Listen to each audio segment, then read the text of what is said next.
Hello students, this is Namrata from Senstar School and I'm going to explain you chapter 8. Here are the objectives I have written on the board. Basically, before starting any chapter, always I am saying that why we are studying any chapter or why we are studying any subject, why it is important to learn particular topic in any chapter, so that is more important. So here we are going to learn in this chapter types of movement in vertebrates and invertebrates. Now here the question arises, what are vertebrates and what are invertebrates? Vertebrates are those animals which have backbone. They are called vertebrates. And those animals who does not have backbone or the spinal cord, they are called invertebrates. So how they are moving? That is types of movement in vertebrates and vertebrates. Why animals move and plant does not move? To apply knowledge and study of bones, cartilage and joints in different parts of our body. To analyze the function of axial skeleton and appendicular skeleton. To evaluate the role of bones and muscles in movement of our body. Yes, suppose if we do not have any bone, then will we be able to move? No, we will be moving like a ball, because bones provide the structure to our body by which we move. And to design the model of human skeletal system and show different types of joints present in our human body, we are having different joints in our whole body, and basically these joints helps us to move. Like in our skull, we have only one joint that is movable, otherwise the whole skull is immovable. So what is that part? The lower jaw. Yes. So now I am going to start this chapter.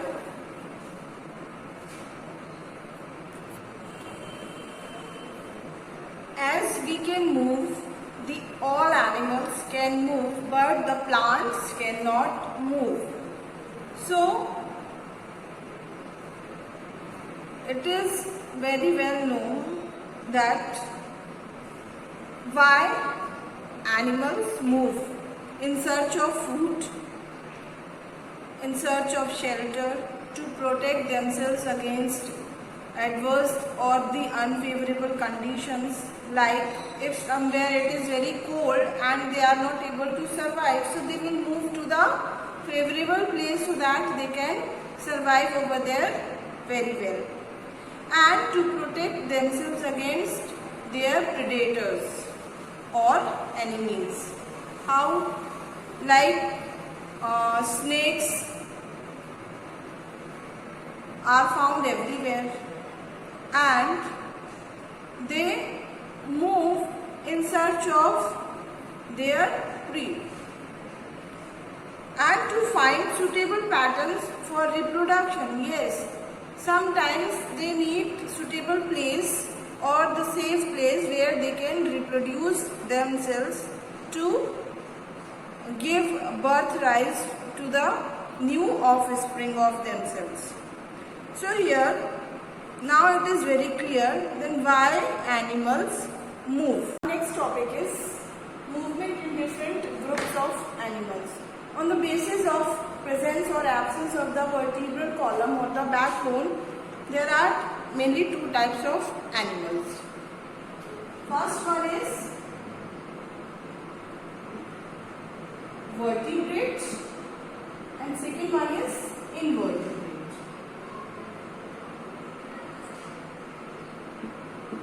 So now, what are vertebrate or what are invertebrate? As I said, on the basis of presence or absence of the backbone or the vertebral column, the animals are divided into these two groups. So there must be a vertebral column present in one and in one it is absent. So vertebrate are those animals that possess or that have backbone or the vertebral column, like we human, dogs, snake and many more. They are vertebrate animals because they are having a backbone on the vertebral column, but like earthworm,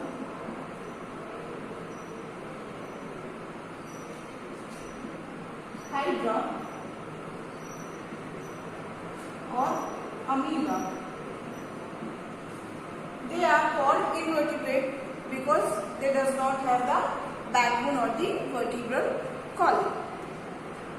So many insects, spider and starfish, they does not have a backbone. Tapeworm, there is one more organism. Do you know what is tapeworm? It is just like the structure of a ribbon. The tape, cellotape do we have? That is. And organs for locomotion. Now what is locomotion? The movement of organism or the animals is called locomotion, and the animals do locomotion by running, jumping, crawling, creeping. So they are called the locomotion. So here they are saying that organs used for locomotion by different vertebrates may be different, but basically they all use bones and muscles to move. Yes, muscles pull the bones and make them move. How? Suppose you want to put up something, so your muscles will help your bones to grab anything, and your fingers are also having muscles, so they are expanding and contracting, and they are helping the bones in the movement. So students, now we are going to start different movement in different animals. Let's begin with this movement in earthworm. As here you can see that I have drawn some pictures. These pictures are showing the mechanism in an earthworm, how it does move. And this is the earthworm. It is a whole earthworm. As you can see, a very small lines I have drawn here. Why? Because they are called scales, and these scales are helping the earthworm into the movement. How? One more thing I would like to explain to you here. The earthworms are having small hair in their body that sticks to them to the ground and helping in the movement. When they are moving, these are the movement or the mechanism how an earthworm moves. When suppose this is the front part and this is the end part. So when an earthworm moves, it actually sticks the real part so that the front part becomes thin and elongated, and then the part onto the ground, and then the real part is shrinking towards the front end. Again, this phenomena is repeated and the earthworm moves. Then again it will expand the front part and contract the last part. So basically an earthworm does not have a vertebral column or the backbone. That is why it is categorized into the invertebrates. And look, we will understood the mechanism of the movement of the earthworm by this diagram. Here I have shown a very small diagram of the earthworm. Here, as you can see, I have written rear end and the front end. Rear, that means the back one, and the front, that means the forward. So here some parts are darkened with the blue color and some lines are drawn with black color, so that it can be easily understood. Let's start. There are 4 different steps by which this earthworm will move. Okay, so let's concentrate on the part A. Here I have drawn the structure of the earthworm as basically to show you the rear end and the front end. Now, if we talk about to the part B, what here does it show?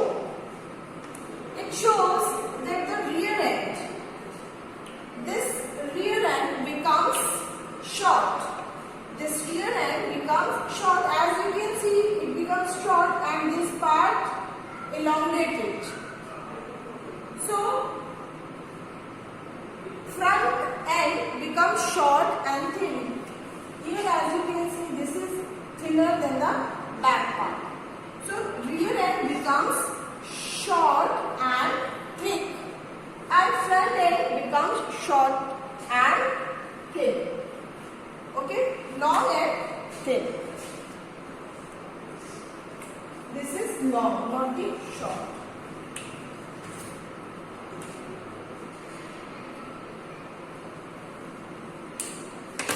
See, this is very simple thing to understand the locomotion in an earthworm. Basically, it does shrink the rear end and expand the front end. Whatever part of its body will be shrink, that will be short and thick, and the part of the body will be expanded, that must be long and thin. So, in the part B, the rear end, this is the back part from the tail side. Actually, it moves from the both sides, but when it is moving forward from left to right, that means the left part becomes the rear end. So, rear end becomes short and thick. Here, front end becomes long and thin. That is why it is moving forward. Now concentrate on the part C. The rear end detaches itself as it is shrank here. So now it will detaches itself from the surface, from the ground, and front end gets attached to the surface. They are moving like this. So suppose this is the front end, this is the rear end. When it is moving, so suppose this is the earthworm and it is moving forward. When it is moving, this part will be attached to the surface and the rear part will be detached from the surface. And for part D, rear ends more shortened and front end elongates. So this is how an earthworm moves. This was the basic mechanism of the movement of an earthworm. When an earthworm moves, the front end becomes long and thin, and the rear end becomes short and thin, as I have shown in the picture. And this is just because of the contraction and the relaxation of the muscles. That is why the movement of the earth is done by basically muscles.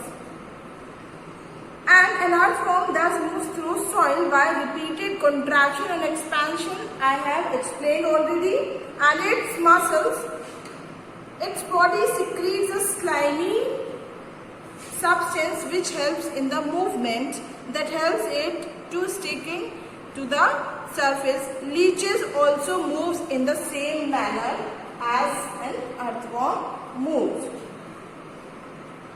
So what we have discussed till now: why animals move, movement in vertebrates and invertebrates. Now we are going to study about the movement in snail.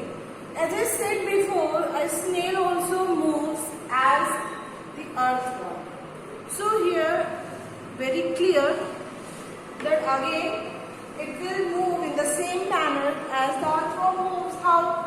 See, snail is having an unsegmented body. That means there are no segments in its body. So here, as you can see, this is the abdomen part and this is the shell that carries with the snail. When snail moves, it leaves a slimy mucus that helps in the movement of it. How? See, when the snail is releasing the mucus, it sticks on that mucus and its legs, its feet that are stick to the that lies under the stomach, under the belly, that moves on that mucus. So basically, people are thinking that the snail is moving with this or because of its belly, but it is not true. It moves with its feet. It has two pair of tentacles. These are the tentacles. One pair is this and second pair is this.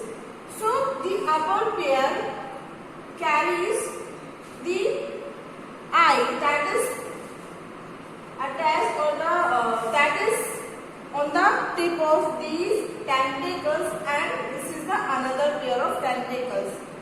This is the shell of the earthworm that is called the outer skeleton, and this is made of something different of the part of the body is made of. And the food produces a slimy substance that called mucus. It crowds smoothly on that mucus only, and the foot is present under its belly. I said before, it looks as if the snail is moving on its belly.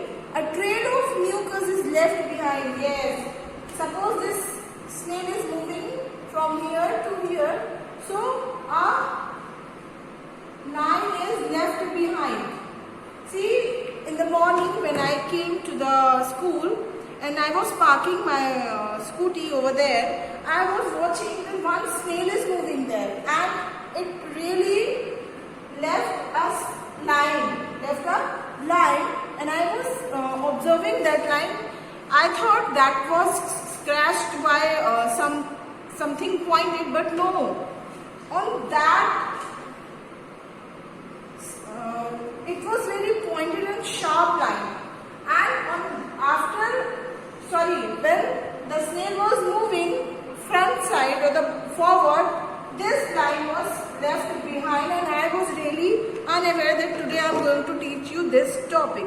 So I got this real experience by watching in the morning this movement of the snail. So it is very easy to see in the rainy season because these animals came out from the earth on the upper surface of the ground, because where they live, it filled with the water and they are not able to live properly. That is why I said the animals are moving for finding the adorable or the affordable places. So here we have done with the two movements. One was for the earthworm, second one was for the snake. The movements in cockroach. As you can see here, I have drawn the picture of a cockroach. See, basically a cockroach can walk, run or fly for a short distance by using its wings. It mainly lives in dark area, and when it is night or the dark, they come outside and they can infect ourselves, and they are actually so infectious to ourselves. But I am going to explain you here the movement, not the infectiousness of the insects. So I am going to explain you here movement in a cockroach. See here, as you can see, there are different structures I have drawn. Like these 2-3 structures, they are called antenna. They are helping the cockroach in the movement at night, and they are actually are sensors of the cockroach. By these antenna, the cockroach moves forward, and they are very sensitive also. This part is the head of the cockroach that gives 2 eyes on the head. And here, as you can see, that I have drawn 3 pair of legs. And it does not have endoskeleton. It has only outer skeleton, that is called exoskeleton.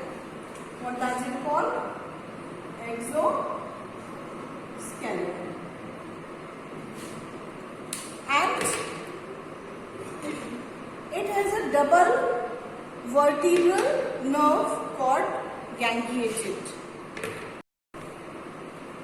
See, these are the scales. They are called the hemocele. And the hemocele is actually, this is the cavity that is called the hemocele, and this area is the thorax of the cockroach, and this is the abdomen of the cockroach. These are the wings by which it is able to fly. These little structures are called cerci, or the circus, that helps the movement of the cockroach backward or the behind, or something is happening at behind, they are sending the message to the cockroach. Here one more thing I would like to explain you, that cockroaches does not have the RBCs, that means they lack RBCs or hemoglobin. And the dorsal heart has 13 chambers and blood flows into body cavity, that is called open circulatory system. It has an open circulatory system and it respires through trachea. So I was explaining you here the movement of a cockroach. See, as it has 3 pair of legs, that helps in the running fast to the cockroach. And the body of a cockroach is covered with a hard. See, all these things I have explained you. I'm just reading the book so that everything must be go in a proper way. With a hard outer skeleton, that is called exoskeleton, and made up of different units joined together. Yes, these are the small units. They all are joined together to make this exoskeleton, and this helps in the movement of the cockroach. That is why they are made like this. These are 2 pairs of, there are 2 pairs of wings attached to its breast here. See, these are the 2 pairs of wings in this cockroach. So these wings helps this cockroach in flying for a short distance, and it can only fly for a very short distance, not for more or long distance. That is why the cockroach can walk, climb or fly. The skeleton in a cockroach and a snail is present outside. In that snail I have shown over here, it was also had a shell that was outside its body, and here in this cockroach also it has